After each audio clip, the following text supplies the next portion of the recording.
I still haven't had a cancer symptom yet. I've had lots of chemo symptoms. I still have chemo symptoms, lots of radiation symptoms, no cancer symptoms. Kind of surreal, actually.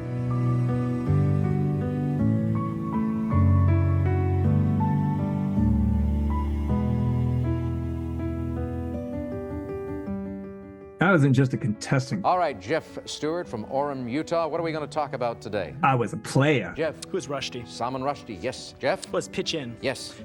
Daily double. What's the vena cava? You are right. I was very, very good.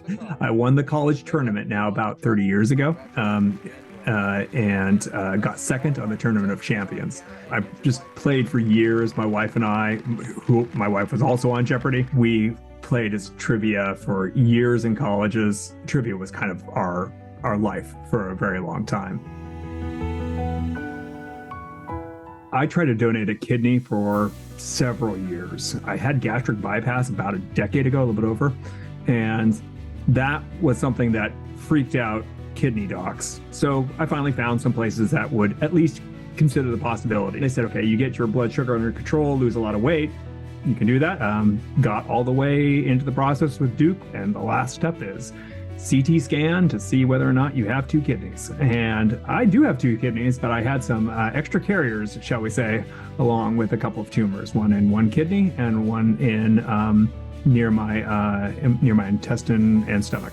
Turned out that second one was actually the dangerous one. That was a gastric adenocarcinoma, diffuse type, which is not a type that you want to have, with an FGFR2 mutation, which is also something you don't want to have. I just want to also highlight how lucky it was, how fortunate it was that I got that CT scan, because you say, like, no symptoms. I mean, that's really typical of a renal cell carcinoma, which would have eventually been deadly, but wasn't because I got it early, really treatable. It was spotted early. That's normal that you would have no symptoms. I also had no symptoms for my gastric adenocarcinoma. And the reason I had no symptoms for gastric adenocarcinoma was because I had bypass surgery. It was in my bypass part of my stomach, which is still just kind of sitting there, or was at the time just sitting there in my torso. So the fact that it got seen at all with CT is amazing. It really, really is fortunate.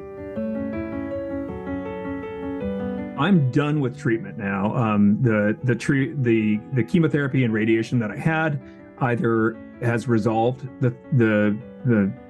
has resolved things, and I am cured, and I've been cured for 6 months potentially, or it's a diffuse type, which is very aggressive.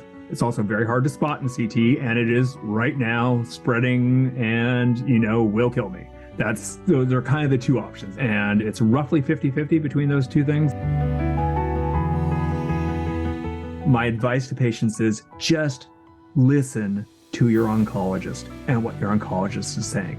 And fair warning, if you haven't already, you will be getting a lot of advice from people that are not your oncologist about what treatment you should be taking. You'll be suggested supplements and treatments in Mexico and non-chemotherapy treatments and new products that are in development in Australia that look great in mice. All of those things are useless to you. I know that might sound hard, especially if you're getting, especially if you like alternative medicine, or especially if you have family members who just love it and be a little bit angry at you for not doing what they say. So that would be my advice, is just ignore all the things that you're gonna get as this kind of just different treatments from what your oncologist is saying. Just listen to your oncologist. It's the best chance that you have. I felt so strongly when I got my diagnosis, and when the diagnosis turned to potentially more deadly, that I really needed to get out advice for my kids, inspiration for my kids, and get it together, because what if I'm not here to give it to them? In addition, I also found, by just talking about my cancer, like what it meant to me as a person trained in molecular biology, that people on social media felt they understood their own cancers, or understood their parent that didn't want to talk about it. So I wrote that all down. I wrote down that life advice that I wanted for my kids. I wrote about Jeopardy, and I wrote about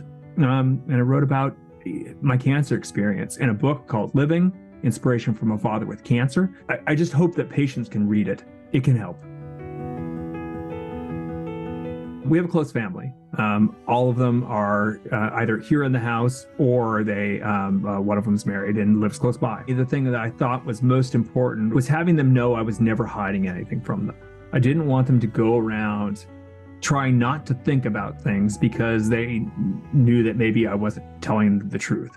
It did make life become, you just sit there and, I'd be like reading a book to my 12-year-old and be like, is this the last time I'm going to be reading this book? Is this the last time we're going to be doing this thing? It changes your perspective on life if maybe every time is the last time.